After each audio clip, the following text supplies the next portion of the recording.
We're on 35 now. This is the second session of 35. We left off at verse 6. But they replied, "We do not drink wine because our forefather Jonadab, son of Rechab, gave us his command. Neither your descendants you must ever drink wine. Also, you must never build houses, sow seed, or plant vineyards. You must never have any of these things. You must always live in tents. Then you will live a long time in the land, where you are nomads." What? We have obeyed everything our forefather Jonadab, son of Rechab, commanded us.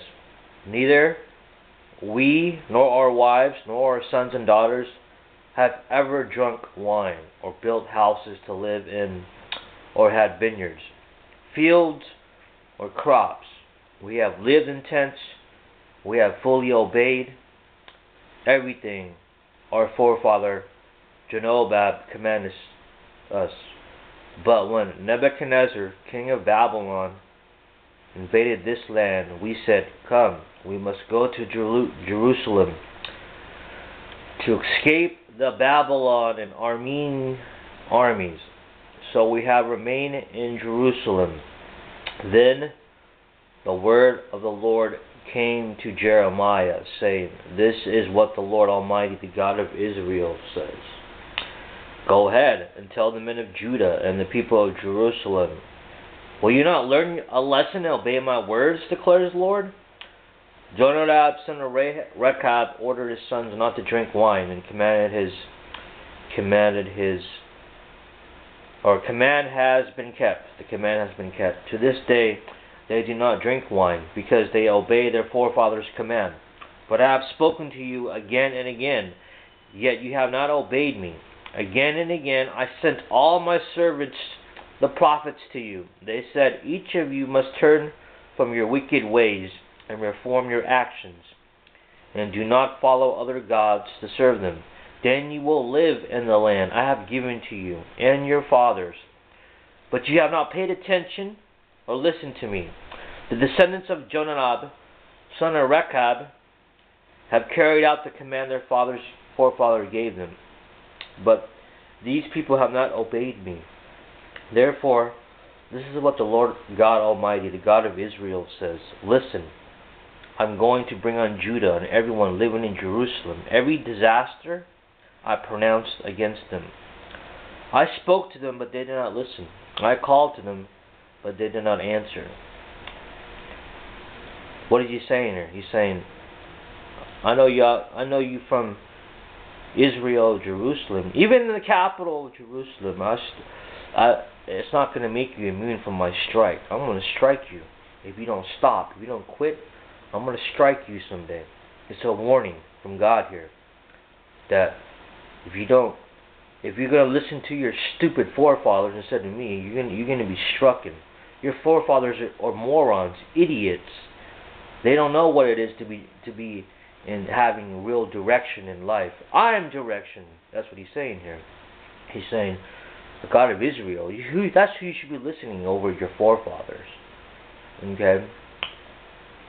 Verse 18, Then Jeremiah said to the family of the Rechabites, This is what the Lord Almighty, the God of Israel, says. You have obeyed the command of your forefathers. Then Jonadab and I follow all his instruction, have done everything he ordered. Therefore, this is what the Lord Almighty, the God of Israel, says. Jonadab, son of Rechab, will never fail to have a man to serve me. Turn the page here. And that's it for 35. Wow, it was short and sweet. Huh? I guess we're on 36 now. So, let's see if I miss anything before we move on to 36. This session will not be 36. The next session will be 36. Now, it looks like I've hit every mark here. Yeah. Well, you want to talk about Jonadab, son of Rechab, he joined, but remember Jehu purging the north in the kingdom of Baal worship? Jehu was another guy that if you remember back in the other chapters, Jehu's men was one threw Jezebel out of the tower. Remember, the Queen Jezebel was murdering Christians. She would have her men decapitate Christians' heads. Jehu and his soldiers were able to pinpoint where Jezebel was at, and God said, "I want you to go ahead and take out that queen." So his men went up to where Jezebel was and tossed Jezebel out the window, and she died on impact. So God is playing when he sends his people, whether it be Jehu, whether it be Nebuchadnezzar, whoever. He'll use anybody to do stuff for him. That's saying God doesn't just use Israelites or Jews. He used, like I said, anybody, any contractor, And these guys probably don't even believe in God. You know what I'm saying? Even like King Cyrus, some scholars say he was a Christian, some scholars don't. I happen to believe that he was a Christian. So, you can debate that all day. There's also debate of Moses' soul. So that is Moses saved? How can he not be saved? He's a representative of God, man. Straight up.